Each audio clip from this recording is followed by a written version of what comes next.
Hi everyone. ఈ entrance చూస్తేనే చాలామందికి మేము ఏ గుడికి వెళుతున్నామో తెలిసి ఉంటుంది. మేము వెళుతున్నదైతే చిలుకూరి బాలాజీ టెంపుల్. నేను మా వారు ఒక చిన్న పని నుండి హైదరాబాద్ అయితే వచ్చాము. అనుకున్న పని త్వరగానే అయిపోయింది.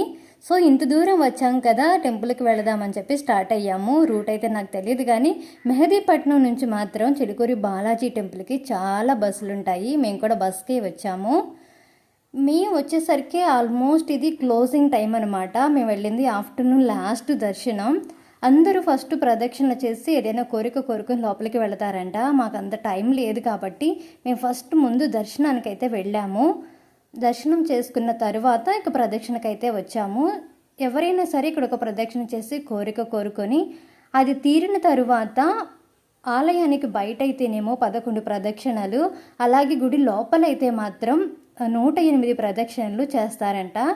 ఇక మేము కూడా చేసాంలేండి. ఇక బయటికి కాస్త వచ్చిన తర్వాత ఇక్కడ శివపార్వతుల టెంపుల్ ఒకటి ఉంటుంది. ఇక్కడ స్టూడెంట్స్ కోసం అయితే ప్రత్యేకంగా పూజలు చేసి వాళ్ళ ఎగ్జామ్స్ కోసమని పెన్స్ ఇస్తున్నారు. నేను కూడా అక్కడ ఒక పెన్ తీసుకున్నాను. ఆ పెన్తోనే నేను రీసెంట్గా రాసిన ఎగ్జామ్ కూడా రాశాను. కాస్త బయటకు వస్తే ఇలా మనకి చాలా స్టాల్స్ అయితే ఉంటాయి. మనం ఎంట్రన్స్ బయట నుంచి చూస్తే ఏమీ ఉన్నట్టు అనిపించవు, కానీ గుడి పక్క నుంచి ఇలా దారి వస్తే మాత్రం దర్శనం తర్వాత ఇవన్నీ కనిపిస్తాయి. ఇక్కడ నేనైతే కొన్ని బ్యాంగిల్స్, అలాగే లార్డ్ వెంకటేశ్వర్ది చిన్న ఐడియల్ ఒకటి కొనుక్కున్నాను. ఇక్కడైతే అసలు చెట్టు చూడండి ఎంత ఉందో, దానికి ఎంతమంది ఏమేమి కోరుకొని ఎన్ని ముడుపులు అయితే కట్టారో.